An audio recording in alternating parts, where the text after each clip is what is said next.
नमस्कार दोस्तों, the fact time में आपका स्वागत है। हम लगातार पब्लिक सर्वे कर रहे हैं, लगातार पब्लिक की सीधी बातचीत आपको दिखा रहे हैं। हमारे साथ वंटी इंसा जी हैं जो टीचर हैं, वेल एजुकेटेड हैं। ये आज भी डेरा सच्चा सौदा में आती हैं। इनके साथ सीधी बातचीत आपको दिखाते हैं। वंटी जी, द फैक्ट टाइम में आपका स्वागत है। मैम, आप कितने समय से आ रहे हैं डेरा सच्चा सौदा में? मैं 20 साल से सच्चा सौदा से जुड़ी हुई हूँ। क्या क्वालिफिकेशन है मैम आपकी? मेरी +2 JBT एनटीटी कंप्यूटर।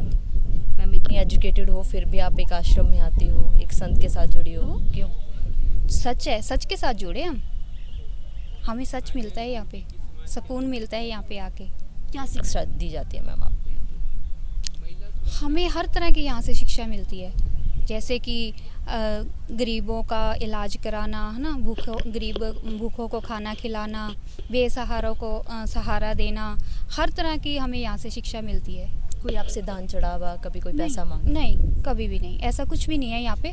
जो हम अपने हाथ से किसी गरीब के लिए जो भी करते हैं, जो भी आर्थिक मदद करते हैं, हमारा तो वही चढ़ावा है, इसके बिना कुछ भी नहीं है। आश्रम में हमने आज तक कभी कुछ भी नहीं दिया। बीइंग गर्ल कैसा महसूस करते हो आश्रम में? The best. सिक्योरिटी, सेफ्टी कैसी महसूस? बिल्कुल हम यहाँ पे आके बिल्कुल सेफ हैं। हम रोड पे सेफ नहीं है, बिल्कुल अपने घर में भी सेफ नहीं है, और हम यहाँ पर सेफ हैं। लेकिन मैम, मीडिया में काफ़ी अलग दिखाया जा रहा था डेरा सच्चा सौदा आश्रम के बारे में। मीडिया का क्या है? मीडिया तो कुछ भी कहती है, पैसे मुंह पे फेंको, कुछ भी बोल देंगे वो तो। जो मैम, गुफा में कभी गए हो? हर बार, हर मंथ, मैं ग्रीनस की मेंबर भी हूँ साथ में। हर मंथ ही हम वहाँ पे जाते थे आश्रम में। क्या होता है मैम वहाँ पर? कुछ भी नहीं, जो हमेशा जो आश्रम में वहाँ मीटिंग कहते हैं कि मीटिंग होती है। मीटिंग का मीन्स ये है कि जो आश्रम सेवादार हैं हम लोग, हमारी सेवा ड्यूटियाँ लगी होती हैं। कई बार हम सत्संग में गुरुजी के दर्शन नहीं कर पाते, इस वजह से वो सेवादारों को एक अलग से टाइम दिया जाता है। जो दर्शन नहीं कर पाते मतलब सत्संग के टाइम पे, तो उनको दर्शन देने के लिए ही पिताजी ने अलग से टाइम देते हैं सेवादारों को, उसको मीटिंग बोला जाता है। वहाँ हमें पिताजी अपने विचार पेश करते हैं और वो हमें अच्छी बातें बताते हैं, अच्छी आदतें सिखाते हैं, और कुछ भी नहीं। जो भी आरोप गुरुजी के ऊपर लगाए जा रहे हैं, क्या कहना चाहोगे उन आरोपों के बारे में? सरासर गलत, सरासर झूठ है। हमारे गुरुजी सच हैं, थे और रहेंगे, और हम हमेशा गुरुजी के साथ थे, हैं और हमेशा रहेंगे। फिर इस तरीके से झूठे आरोप क्यों लगाए जा रहे हैं मैम गुरुजी के? आप ये बात तो आप भी समझते ही हो ना, कि बस राजनीति, पॉलिटिक्स है। गुरुजी ने सोसाइटी के लिए क्या कंट्रीब्यूशन किया है? सोसाइटी के लिए तो पिताजी ने बहुत कुछ किया है। यहाँ पे अंधों को आंखें दी हैं, ठीक है ना, और बेसहारों को सहारा दिया है, और जो वेश्यावृत्ति में थे उनको निकाला है ना, नशे को ख़त्म करने किया है उन्होंने। तो ये इन्हीं चीज़ों का तो है ना, ड्रग माफिया है जो, उन्हीं की वजह से तो ये है जो ख़त्म हो रहा था। उनको डर हो गया कि हमारा सब बिजनेस चौपट हो रहा है, इसी कारण गुरुजी पे झूठे आरोप लगाए गए हैं। क्या आज गुरुजी की समाज को ज़रूरत है मैम? बहुत ज़्यादा, गुरुजी को ही ज़रूरत है समाज। प्रभाव क्या पड़ रहा है? 3-4 साल होने वाले हैं, अब गुरुजी समाज में नहीं है, क्या इम्पैक्ट पड़ा है समाज के ऊपर? आपको देख रहे हो क्या हाल है।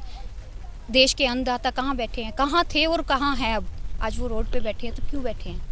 अगर गुरुजी यहाँ होते, तो ऐसा वक्त नहीं आता जो अब आया हुआ है। क्या अपील करना चाहोगे आप सरकार से?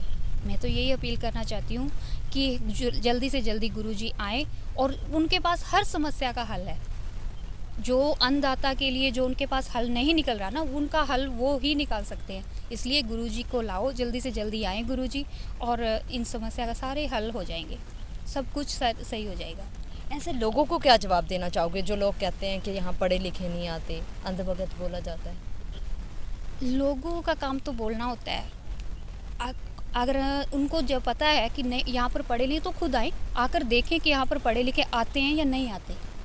मैम, ऐसे लोगों को एक और अभी गुरुजी का पत्र आया है, ये काफ़ी सोशल मीडिया पे भी आ रहा था, गुरुजी का पत्र है। कुछ लोगों का मानना है पत्र के बारे में, उनका अलग तरीके से कहना है। आप क्या कहना चाहोगे? आप कैसा महसूस करते हो? अलग तरीके से कैसे कह रहे हो आप? कुछ लोग कहते हैं ये पत्र मतलब गुरुजी का पत्र नहीं है, आप क्या कहना चाहते हो? हमारे लिए तो हमारे गुरुजी का ही है, क्योंकि हमारे पहले भी 2 पत्र आए हैं, तो ये पत्र क्यों नहीं है गुरुजी को? अगर वो पहले 2 पत्र भेज सकते हैं, तो क्या तीसरा पत्र नहीं भेज सकते? हमारे लिए तो हमारे गुरुजी की अवतर है, और जो भी आदेश है हम उनको मानेंगे और हमेशा मानते रहेंगे। जी बहुत बहुत धन्यवाद दोस्तों। ये है असली सच, डेरा सच्चा सौदा व डॉक्टर गुरमीत राम रहीम सिंह जिंसा का। लगातार वेल एजुकेटेड लड़कियां सामने आकर बता रही हैं डेरा सच्चा सौदा का असली सच। आप लोग भी अपनी राय डालते रहिए, देखते रहिए द फैक्ट आई, और सच का साथ दीजिए। इस चैनल को सब्सक्राइब कीजिए। बहुत बहुत धन्यवाद।